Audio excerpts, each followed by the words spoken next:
Inilah Radio Talk bersama Satgas Penanganan COVID-19. Pendengar, untuk mencegah penyebaran COVID-19, masyarakat harus secara terus-menerus menerapkan protokol kesehatan. Wajib memakai masker merupakan kunci untuk mengurangi penyebaran COVID-19. Dan kami akan bahas dalam Radio Talk pagi ini bersama Ketua Bidang Perubahan Perilaku pada Satgas Penanganan COVID-19 Dr. Sony B. Harmadi dan Ketua Satgas Kuratif Pengendalian dan Pencegahan COVID-19 Provinsi Jawa Timur Dr. Joni Wahyu Hadi. Kami buka line telepon untuk Anda di 0215869000, SMS WhatsApp di 0811806543.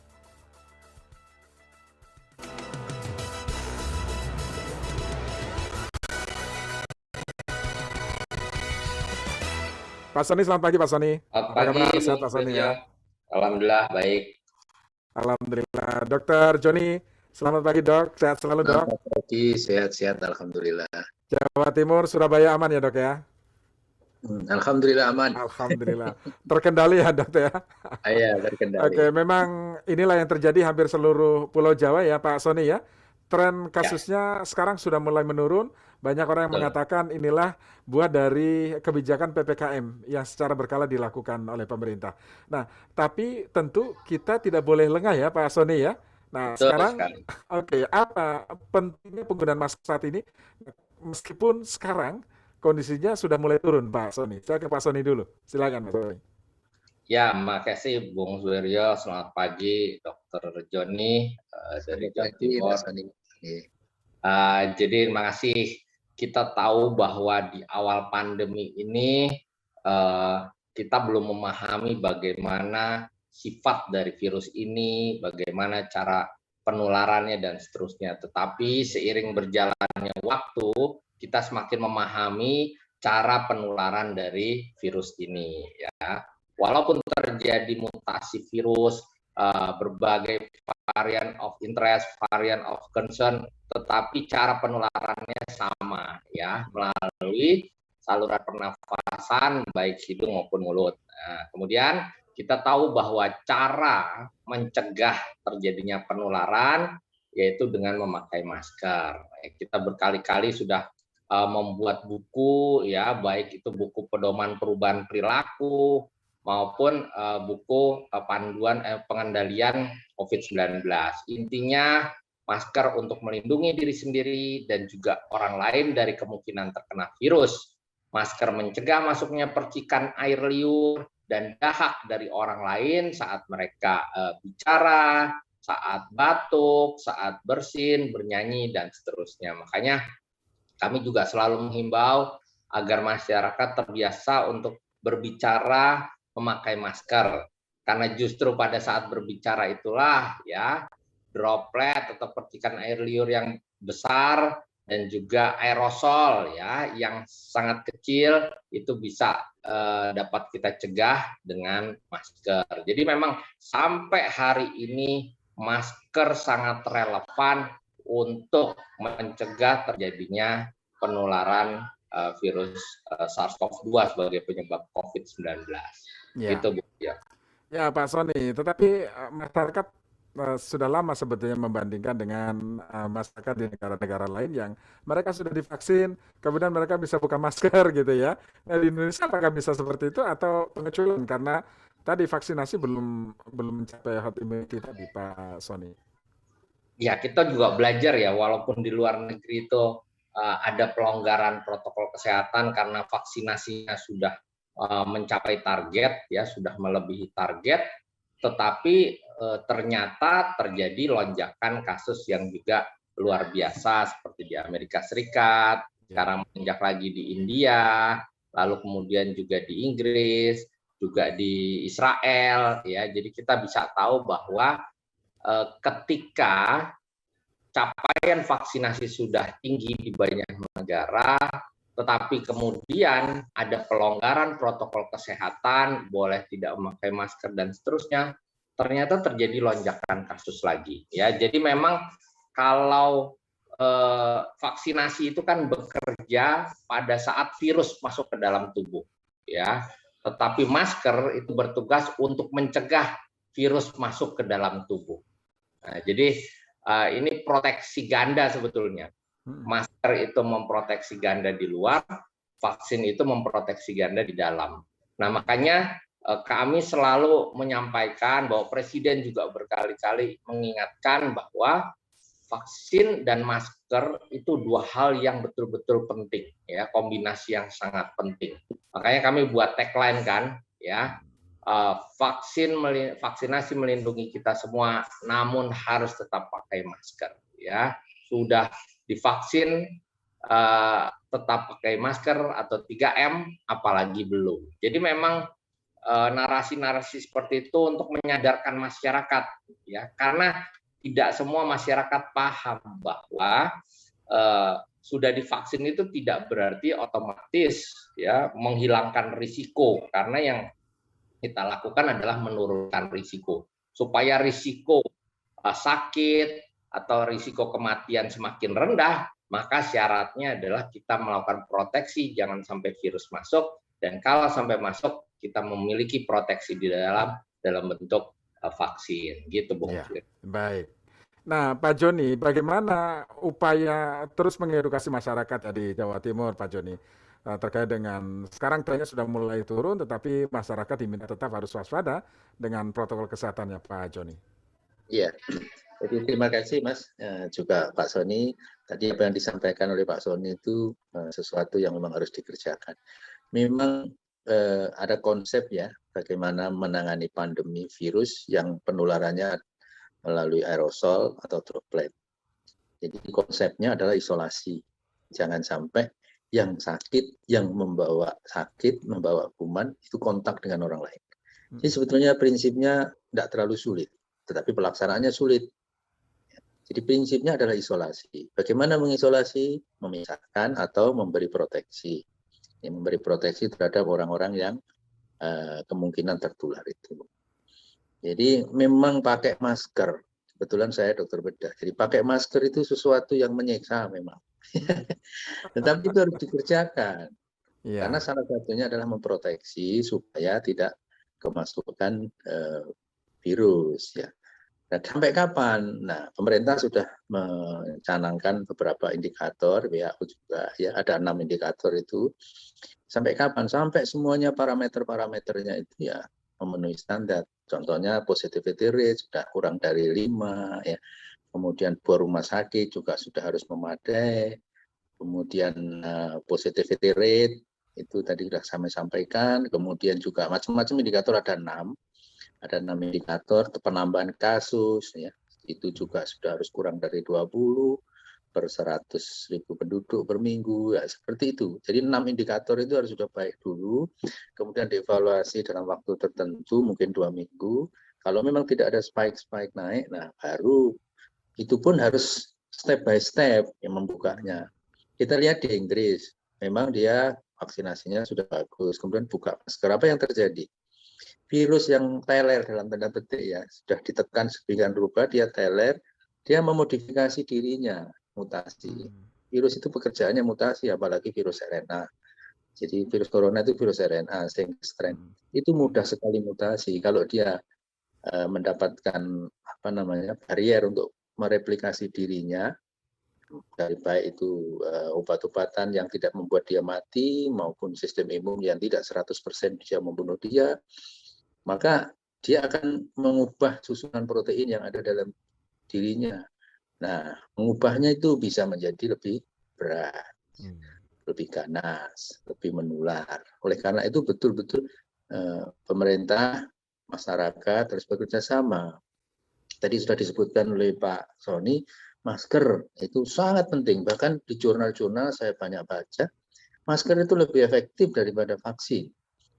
Banyak negara yang hanya distancing, hanya memakai masker, ya, hanya memproteksi dengan pakai masker yang cukup, itu bisa mengontrol pandemi ini. Jadi kalau kita lihat sejarah juga, dulu kan belum ada vaksin. Apa kontrolnya penyakit flu Spanyol contohnya, itu pakai masker.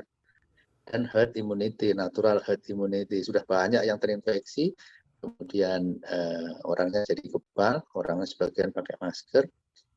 Jadi itu masker jawabannya memang.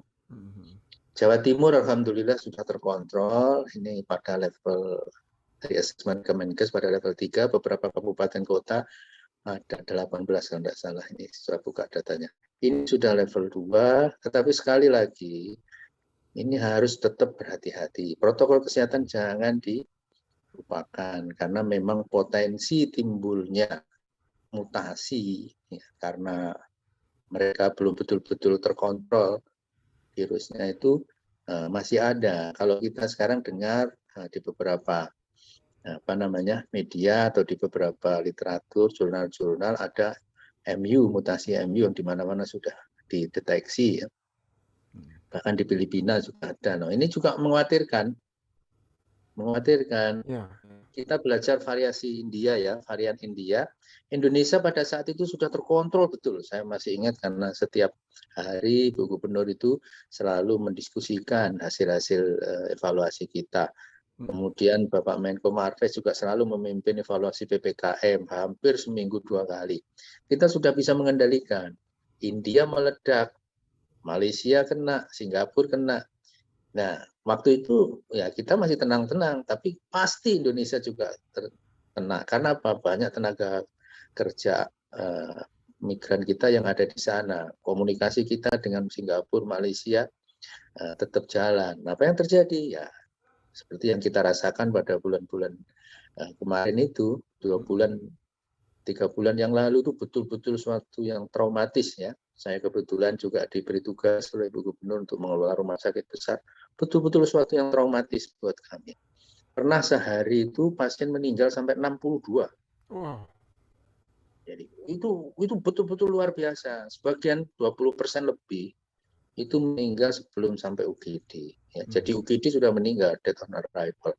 Jadi luar biasa, traumatis betul bulan-bulan lalu itu. Tapi sekarang sudah jauh menurun.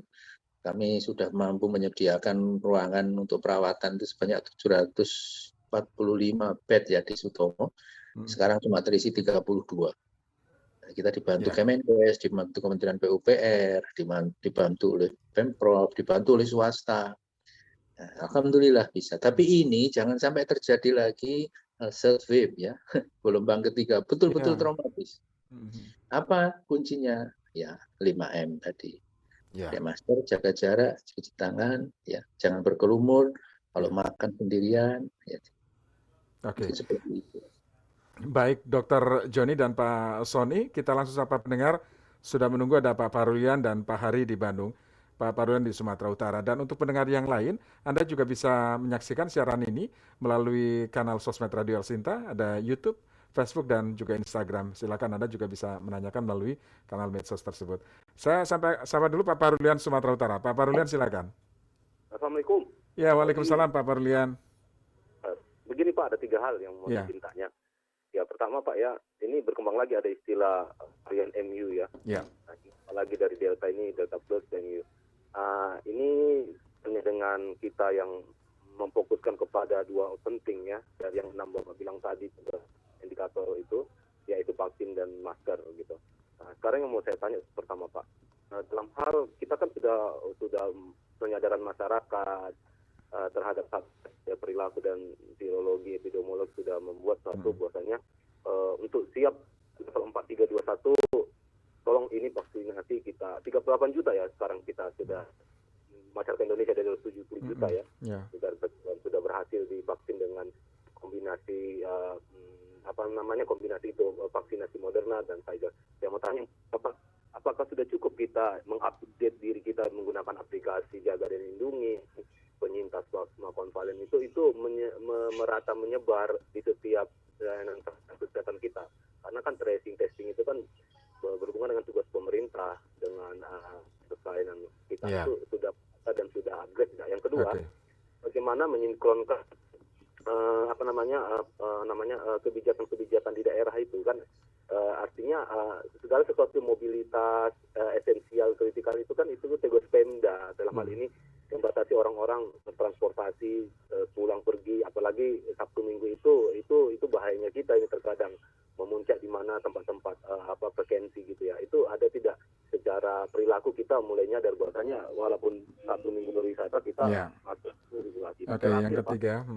Ya, yang ketiga bagaimana dengan kondisi dengan kondisi yang sekarang ini bermutasi ini, memang tadi kan proteksi dari ganda dari dalam keluar ke dalam. Oke. Memang sudah untuk tropis dua musim di Indonesia ini yang dengan kepulauan ini, sebelum penyakit COVID datang, untuk penyakit lain memang sudah bagus nggak tertangani penyakit endemik, karena kan pemerintah negara yang maju udah ini endemik gitu. Udah nggak kita kesiapan mengistilahkan endemik ini. Itu aja 3 hal. Assalamualaikum. Oke, baik. Waalaikumsalam warahmatullahi wabarakatuh. Oke, kemudian ada Pak Hari di Bandung. Silakan Pak Hari. Selamat pagi, saya kepada konteks saja, tidak seperti pendengar yang tadi. Konteks kita adalah masker.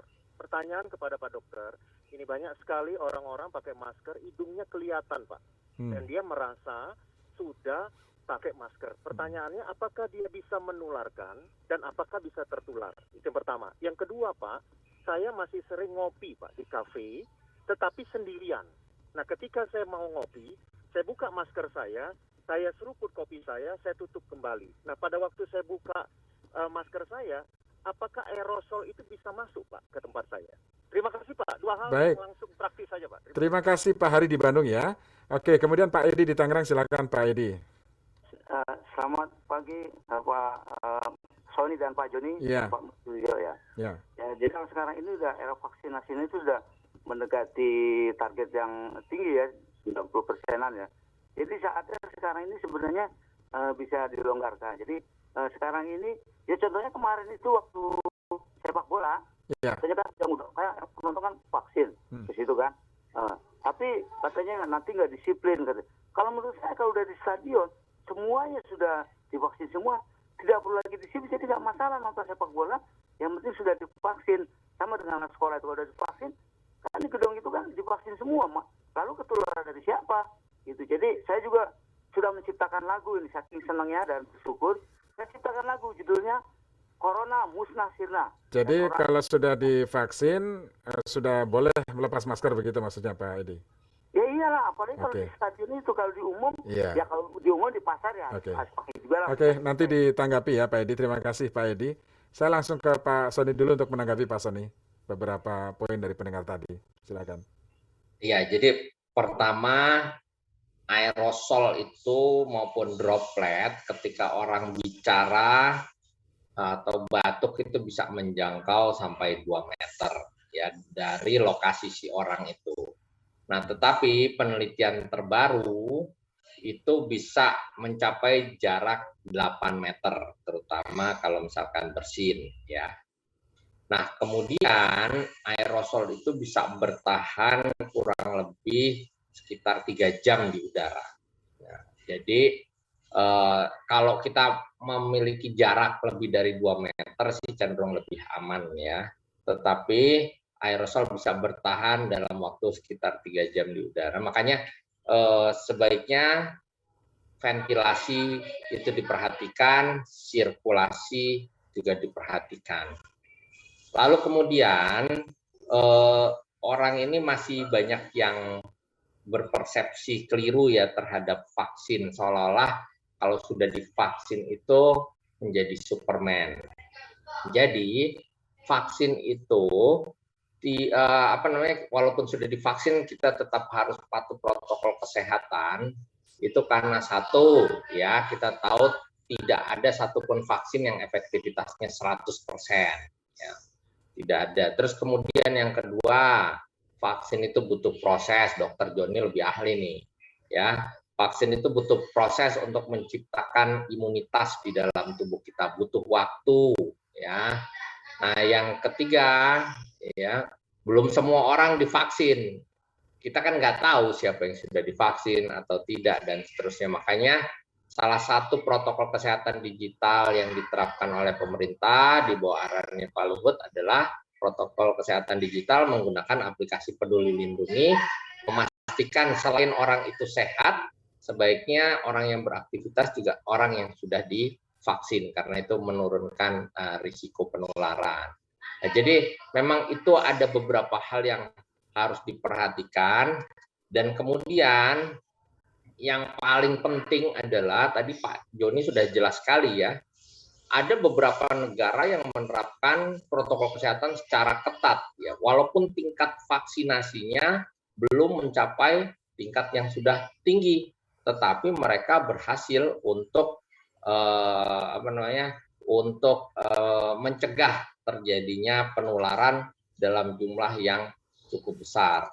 Nah, jadi ini juga menjadi perhatian kita juga. Ini contoh, misalkan ya, Israel itu vaksinasinya sudah 62% dari penduduk, tetapi dia mengalami lonjakan kasus lagi, ya. Sekarang ini sekitar 8.000 kasus per hari, sudah mendekati kondisi puncak di sebelumnya.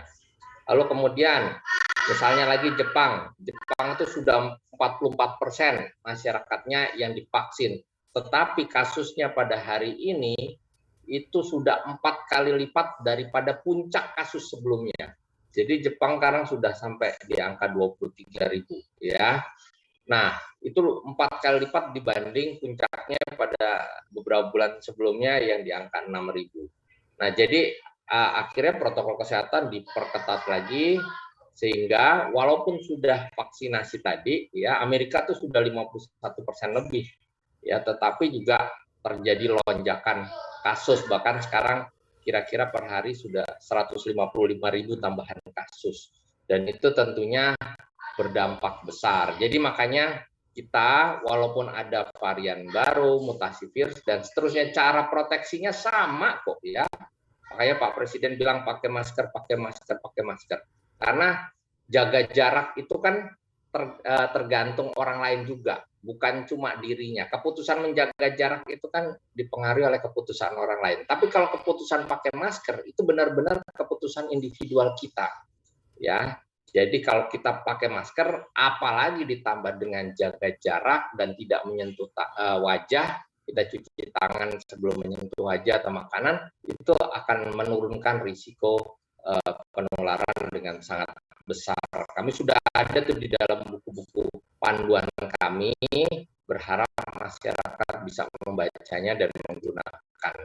Kira-kira gitu, Bung. Ya, Pak Joni, silakan tadi menanggapi beberapa pertanyaan terkait dengan aerosol ya, Pak Joni. Iya, jadi itu apa yang disampaikan oleh Pak Sony tadi memang harus kita perhatikan betul.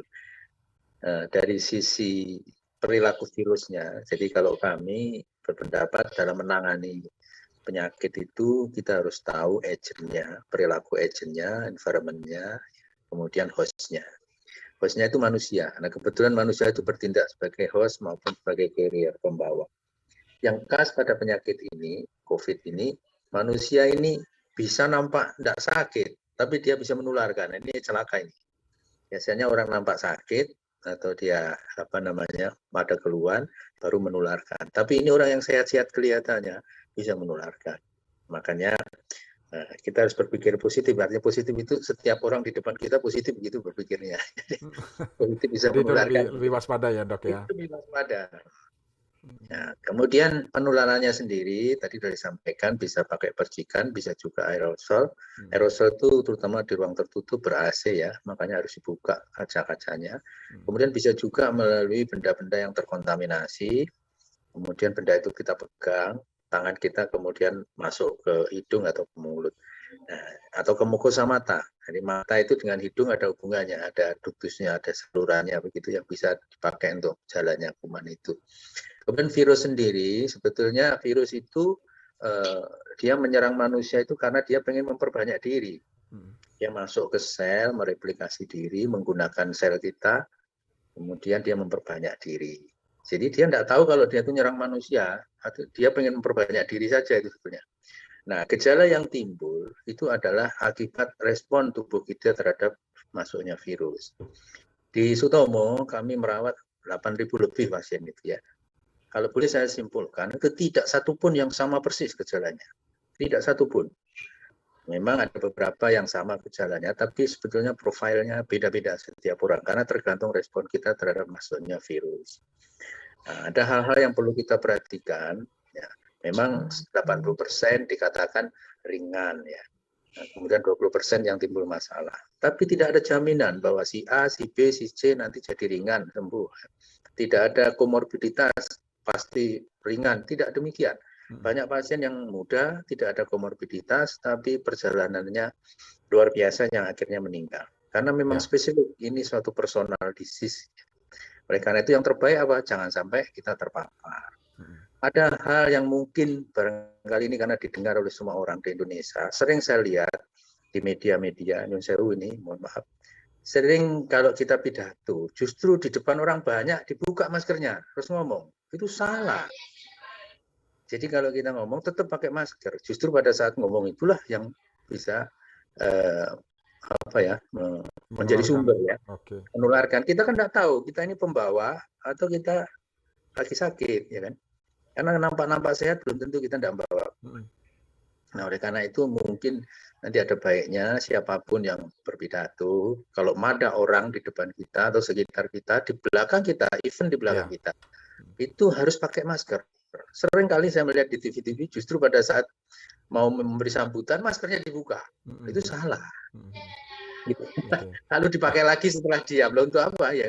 Ini PR Pak Sony juga nih berkaitan dengan perubahan perilaku ya Mas Sony. Tapi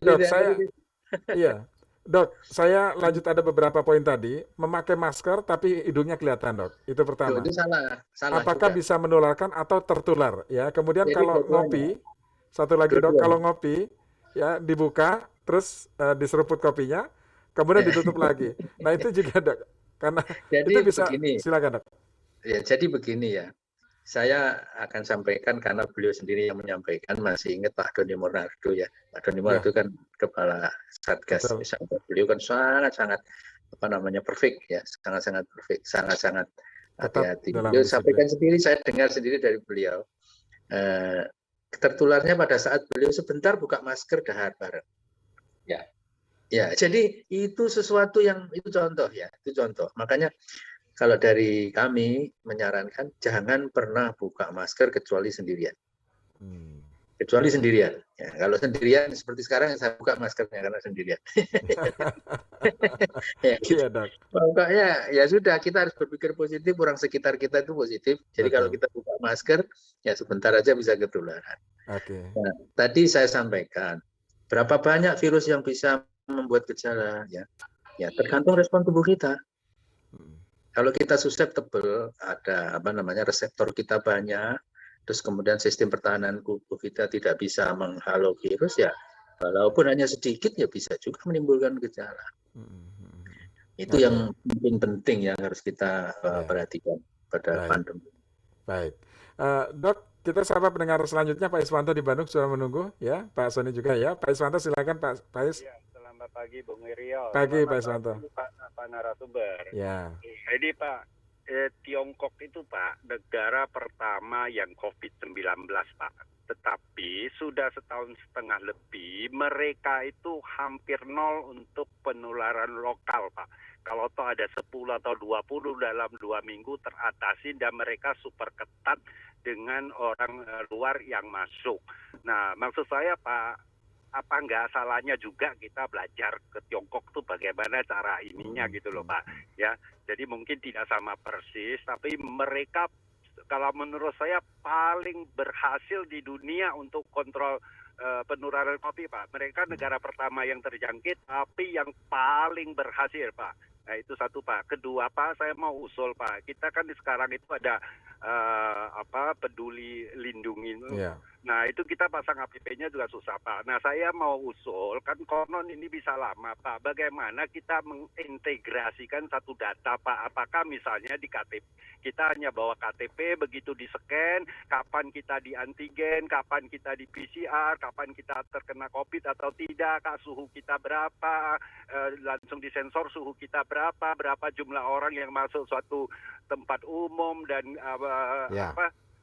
pokoknya semua data yang terkait itu kita sudah vaksin atau belum atau semuanya terkait. Jadi nanti semua tempat umum kita berlakukan itu dan sistem itu menurut saya Pak zaman sekarang nggak terlalu sulit Pak.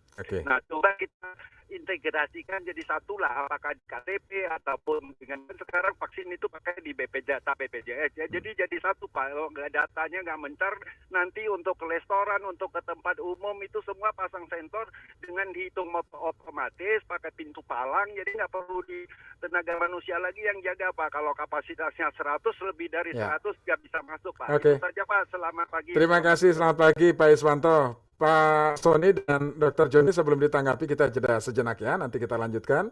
Dan pendengar Anda juga masih bisa sampaikan pertanyaan di 0215869000. Kami akan hadir kembali lagi.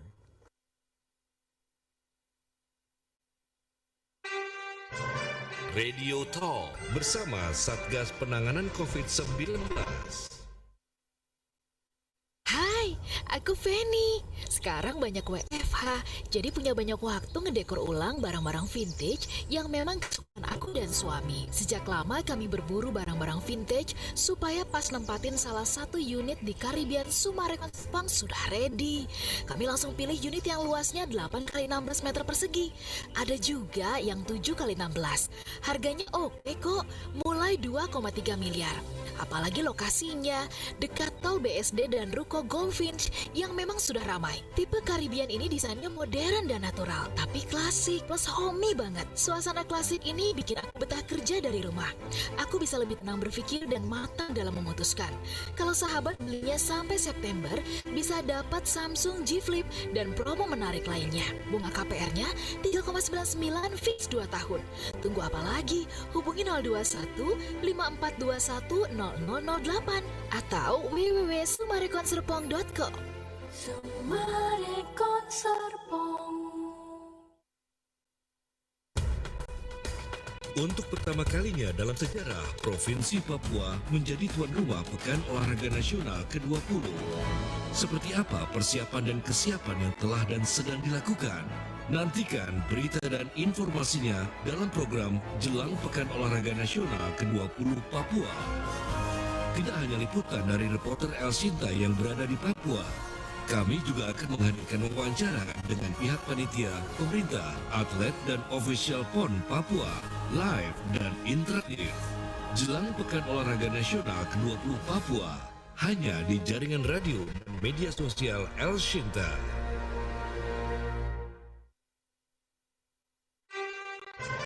Radio Talk bersama Satgas Penanganan COVID-19.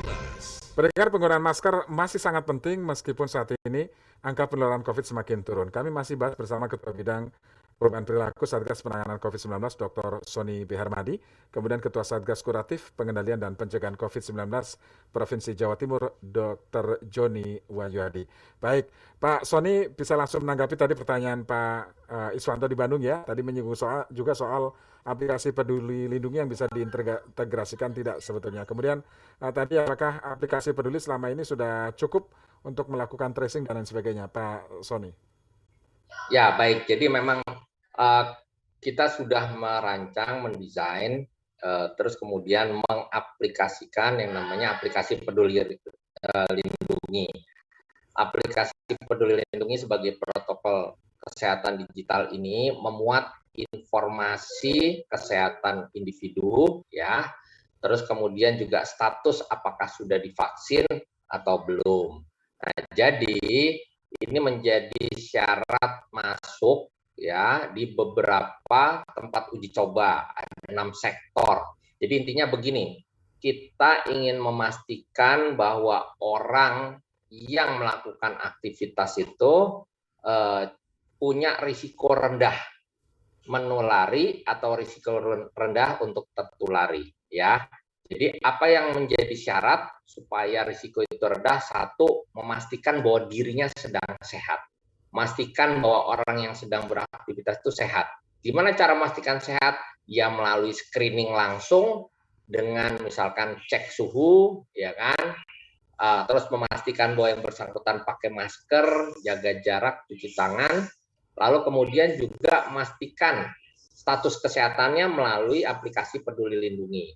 Apakah dia sedang isolasi sebenarnya, ya, pernah terkonfirmasi positif dalam waktu 2 minggu terakhir karena hasil PCR laboratorium itu terhubung dengan aplikasi Peduli Lindungi sehingga ketahuan status orang ini apakah sedang isolasi atau tidak. Lalu kemudian juga apakah dia sudah vaksinasi atau belum. Vaksinasi pertama, vaksinasi kedua, dan seterusnya. Lalu ketika di scan QR code-nya menggunakan smartphone, kemudian ketahuan ya apakah dia termasuk kelompok berwarna hijau, kuning, merah. Sekarang sama Pak Lut ditambah satu lagi jadi hitam. Ya, jadi hitam, merah, kuning, dan hijau. Nah, yang boleh melakukan aktivitas itu sebetulnya yang risikonya lebih rendah adalah yang hijau dan yang kuning. Nah, bukan hanya untuk masuk mal misalkan atau di sektor perdagangan, ini juga diuji cobakan pada sektor industri, terutama ya misalkan industri yang berorientasi ekspor, ya, industri-industri esensial, sehingga para pekerja yang akan masuk ke pabrik itu dia harus terhubung dengan aplikasi Peduli Lindungi dan keluar statusnya. Jadi memang kita memitigasi risiko serendah mungkin. Tentu di masa pandemi memitigasi risiko dan menekan risiko serendah mungkin bukan berarti tanpa risiko, tetap ada risiko ya. Walaupun orang tersebut sudah divaksin, walaupun dia screening kesehatannya bagus artinya tidak sedang sakit, tapi tetap ya persyaratan berikutnya dia harus tetap patuh memakai masker, menjaga jarak, mencuci tangan. Jadi itu tetap dalam pengawasan sehingga kita berharap kalau semua itu dilakukan secara uji coba dulu, makanya kan bertahap ya, secara bertahap dengan penuh kehati-hatian. Kalau ternyata bisa ya, kemudian risiko penularannya rendah sekali, artinya secara perlahan kita bisa mulai membuka aktivitas-aktivitas yang lain, tetapi dengan menerapkan protokol kesehatan digital tersebut. Kira-kira gitu, Bung Wiryo. Ya, lalu antisipasi apa sih Pak Sony yang dilakukan Satgas ya?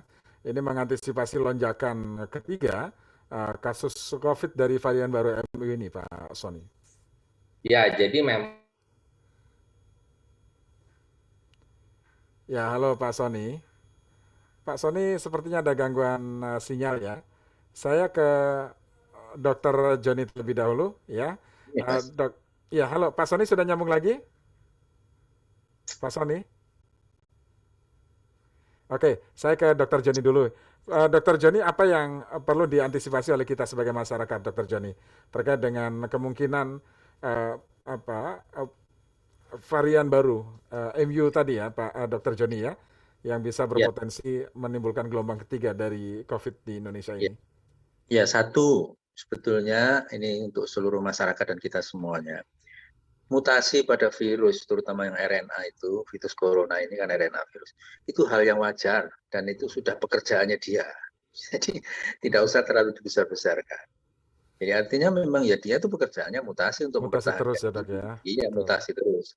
Kita berharap mutasinya makin lama makin lemah seperti virus-virus flu yang lain itu ya, sehingga kita nanti boleh flu tapi lemah-lemah saja.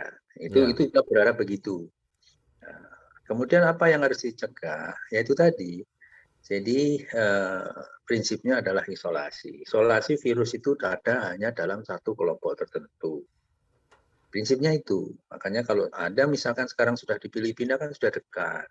Jangan sampai itu terbawa oleh manusia, karena ini manusia. Bahkan beberapa binatang sudah diidentifikasi juga bisa terjangkit ke kita. Jangan sampai terbawa ke kita. Kalau toh ada seseorang yang katakan dari tempat endemis itu datang ke kita, harus betul-betul dilakukan screening, karantina yang terjamin bahwa virusnya sudah tidak bisa ditularkan lagi. Itu yang harus dilakukan. Itu yang harus dilakukan.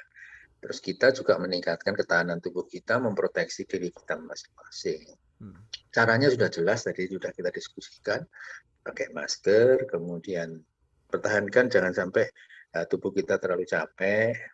Dan juga kalau ada premorbid, premorbidnya diobati, ada diabetes, diabetesnya diobati, ada hipertensi, hipertensinya diobati. Kemudian yang orang-orang susceptible, orang-orang yang secara epidemiologis itu berisiko tinggi untuk timbulnya komplikasi, ya harus diproteksi. Salah satunya dengan vaksin, salah satunya dengan dilakukan isolasi, dengan masker, pakai masker, kemudian tidak berkerumun. Saya untuk program pemerintah yang pakai Peduli Lindungi ini saya kira sesuatu kemajuan yang luar biasa ya. Mungkin perlu terus-menerus diperbaiki. Kemarin saya ke mall mau mencoba itu ya. Yang terjadi di depan mall ini malah bergerombol karena ada problem. Iya, betul. Nah, itu mungkin nanti ya pelan-pelan lah, kita kan learning by doing ya. Jadi harus diperbaiki bagaimana supaya jangan bergerombol. Kayak vaksinasi juga ada yang bergerombol. Itu keliru. Orang kita itu vaksinasi massal ya, Dok ya. Iya, vaksinasi massal. Menghindari kerumunan kok malah bergerombol. Vaksinnya itu. Jadi begini ya. Virus itu masuk sel. Jadi dari pengetahuan imunologi yang saya tahu, sebetulnya kalau sudah masuk sel itu untuk antibodi yang lebih berperan untuk sistem pertahanan tubuh kita adalah sistem pertahanan tubuh kita seluler ya, oleh sel-sel tubuh, bukan oleh antibodi. Antibodi hanya untuk yang virus belum masuk sel. Betul. Ya. Itu pun antibodi itu belum tentu match. Kalau virusnya berubah, strainnya kan tidak match lagi. Oh iya. Iya, Dok, pemerintah kan mewacanakan untuk kita masyarakat itu harus siap hidup berdampingan dengan COVID ya, Dok ya. Nah, mengubah status dari pandemi ke epidemi atau endemi ini, Dok. Nah, apakah akan ada perubahan protokol kesehatan, terutama dalam hal penggunaan masker, Dok? Mungkin saran juga ke masyarakat ya, kalau memang kita harus bersiap dengan kondisi itu. Ini kan saya kalau melihat grafik-grafiknya apa yang disampaikan oleh para pengambil kebijakan itu senang sebetulnya ya, karena kita betul-betul sukses tanpa lockdown. Nah, dengan PPKM leveling ini berhasil mengendalikan. Sampai Malaysia kaget ya dengan upaya keberhasilan kita ya, Dok ya. Cuma harus hati-hati. Ya, harus hati-hati ya. Karena di luar negeri masih belum selesai. Orang luar negeri dengan gampang ke Indonesia, seperti Delta ini kan dulu dari luar negeri. Harus hati-hati betul, makanya pusat-pusat kesehatan, promosi kesehatan, upaya-upaya preventif harus terus dilakukan, terus-menerus. Karena ini akan ada spike meningkat kasusnya, segera dilakukan surveillance, segera dilakukan tindakan yang baik. Ya. Untuk memprevensi jangan sampai dia naik terus. Begitu ada kenaikan, salah satu kabupaten, tidak saya sebutkan ya, itu dalam evaluasi kemarin ada kenaikan, itu harus segera dilakukan treatment, harus segera supaya tidak menyebar kemana-mana. Karena virus ini tidak punya teritori, jadi di mana-mana. Misalkan Surabaya sudah bagus, lalu ada orang dari luar kota Surabaya yang di sana masih positivity rate-nya tinggi, bawa kuman ke Surabaya, kena lagi. Jadi begitu. Iya. Harus sama-sama, ya, gotong royong istilahnya yang dilakukan oleh pemerintah. Kolektif ya, Dok ya. Dok, kita sapa pendengar di Medan ya, Dok. Ada Pak Syahrial. Pak Syahrial, silakan Pak Syahrial. Ya, selamat pagi Mas Wiryo. Pagi Pak Syahrial. Selamat pagi Dr. Joni. Selamat pagi. Begini Dok, orang kalau masuk ke mall udah pakai double masker, kemudian di mallnya itu kan udaranya ber-AC. Hanya bisa virus itu, varian Delta itu bisa menular melalui aerosol, kan gitu. Jadi kan kalau dalam ruangan ber-AC itu, kalau ada virus varian Delta itu melayang-layang, jadi orang kan rame-rame matanya bisa kena kan gitu. Jadi menularlah orang itu, kan? Kemudian kalau virus varian Delta itu masuk ke lubang telinga, akibatnya apa gitu ya? Satu lagi dokter ya, Dokter Elizabeth, ahli imunisasi bilang orang yang divaksin cacar dan BCG itu cukup sekali seumur hidup. Itu artinya kan sudah ditemukan formulasi yang jitu dalam vaksin itu kan. Sedangkan vaksin sekarang itu orang disuruh vaksin berkali-kali, berarti kan belum ditemukan formulasi yang jitu dalam vaksin yang sekarang ini. Iya, oke, kita dapat poinnya ya. Terima kasih Pak Syahrial. Dr. Sony sebelum Dr. Joni sebelum menanggapi, saya sapa dulu Pak Sony sudah masuk kembali, Dok. Pak Sony, Ya, tadi sinyalnya terputus ya. Oke, nggak apa-apa. Kita lanjut soal aplikasi Peduli Lindungi tadi yang menanyakan itu Pak Sony, silakan. Ya, jadi memang kita berupaya untuk memitigasi risiko yang ada dan melakukan uji coba untuk 6 sektor, ya.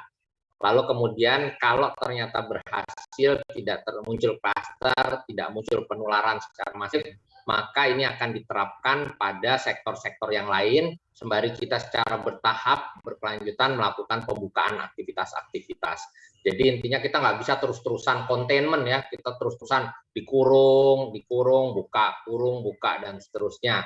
Kita ingin bisa hidup secara normal, tetapi dengan melaksanakan aturan-aturan adaptasi kebiasaan baru, ya, dengan protokol kesehatan yang ketat. Itu yang harus dipahami.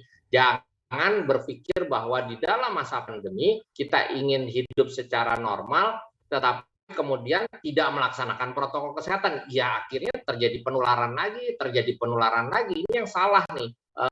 Ketika sebagian masyarakat ada yang berpikir dengan tingkat positivity rate yang sudah turun, bed occupancy rate yang sudah turun, jumlah kasus harian dan kasus aktif yang juga sudah turun, itu menunjukkan kita sudah aman sehingga tidak menerapkan protokol kesehatan. Sudah terlalu banyak contoh kita di masa lalu maupun dari negara lain, kalau itu dilakukan akan muncul berulang-ulang. Jadi kasus naik turun. Nanti akhirnya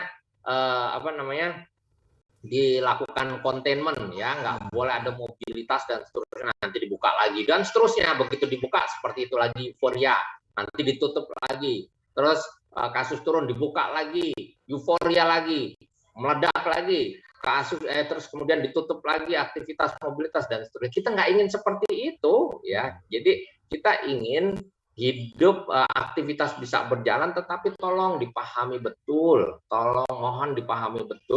bahwa ini masih pandemi, sehingga harus tetap mematuhi protokol kesehatan. Aktivitas bisa berjalan, penanganan kesehatan bisa kita lakukan, pemulihan ekonomi bisa kita lakukan. Itu kuncinya, jembatannya adalah perubahan perilaku. Adaptasi kebiasaan baru itu menjadi jembatan kita untuk bisa hidup beraktivitas, tetapi dengan cara yang baru. Jangan kita kemudian beraktivitas dengan cara yang lama, karena dampaknya ya pandeminya tidak akan selesai-selesai. Munculnya varian baru itu karena apa?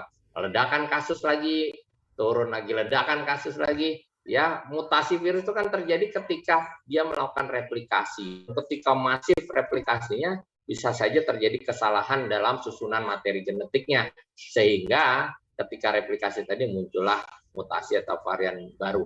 Nah, kemudian kita tahu bahwa ini masih dalam pengembangan nih, obat untuk COVID-19, ya. Kita tahu penyakit-penyakit virus lainnya juga seperti HIV/AIDS udah mulai kan ada obatnya. Lalu kemudian misalkan vaksin, ya. Vaksin ini kan makanya sebutannya emergency use authorization, ya kan?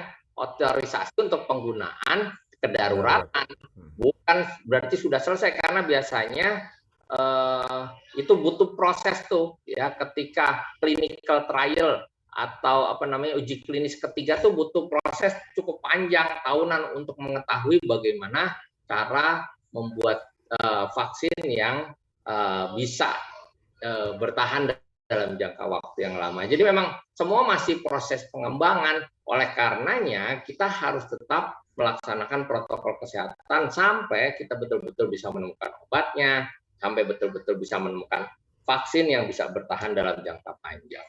Ya. Ya, Pak Sony, terkait dengan pemerintah, ya. Pemerintah kan mewacanakan bahwa kita, masyarakat kita harus siap hidup berdampingan dengan COVID, ya, dan mengubah status dari pandemi ke epidemi atau endemi. Nah, apakah ini juga akan merubah protokol kesehatan, ya, terutama dalam hal penggunaan masker, Pak Sony? Ya, jadi sebetulnya yang pertama gini, merubah dari pandemi menjadi endemi itu harus dilakukan oleh seluruh dunia. Nggak bisa cuma 1-2 negara saja ya menurunkan kasus, menekan positivity rate, karena mobilitas penduduk dunia itu kan tinggi ya. Ketika yang satu berhasil, yang lain belum berhasil, terjadi mobilitas, penularan menyebar lagi dan seterusnya. Jadi harus dilakukan secara serentak. Terus yang kedua, kita tahu bahwa kita harus bisa mengendalikan dulu COVID-19. Apa indikator bahwa kita bisa mengendalikan COVID-19? Indikator utamanya adalah positivity rate di bawah 5%. Bahkan kalau bisa positivity rate di bawah 1%. Ya, kita udah bersyukur nih positivity rate bisa turun di bawah 10%. Artinya kita sudah semakin baik kinerjanya, tetapi testing dan tracing nih terutama di daerah tetap harus dimasifkan. Nah, jadi kalau kita sudah bisa mengendalikan dalam rentang waktu yang cukup panjang, berarti kita bisa menurunkan statusnya dari pandemi menjadi endemi. Tapi bukan hanya kita Indonesia, juga negara-negara lain.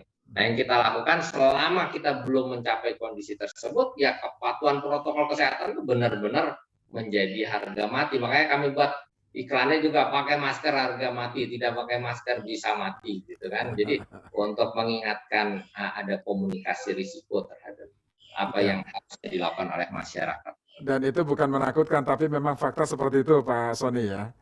Iya betul. Kita kan sudah kemarin Dokter Joni dan kawan-kawan itu di rumah sakit luar biasa itu ya, sampai pasien itu untuk masuk ke UGD saja sulitnya minta ampun ya. Kita kan harus ini harus ingat ya, kolektif memori kita kan harus terbangun bahwa kemarin kita melewati masa-masa yang cukup berat ya. Terus kemudian kita tidak ingin lagi seperti kemarin. Oleh karenanya butuh kesadaran ya.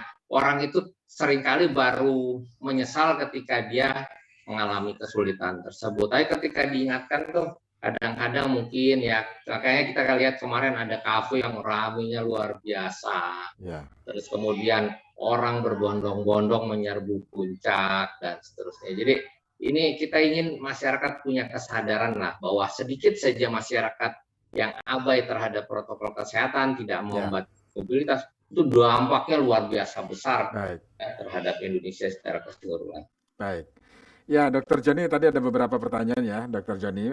Pak Saryal di Medan, orang menggunakan masker di mal begitu ya, dibuka aerosol dan sebagainya. Kalau virusnya masuk ke telinga, bagaimana dampaknya? Kemudian vaksin COVID kok beda dengan vaksin yang lain ya? Yang lain bisa sekali seumur hidup, tapi ini bisa berkali-kali.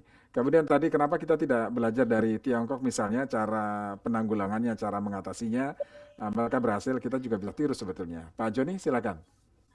Iya, jadi memang begini ya, tadi sudah saya sampaikan di depan bahwa di dalam menangani ini kita mesti harus tahu natural history of disease-nya, perjalanan penyakitnya, agentnya bagaimana, lingkungannya bagaimana.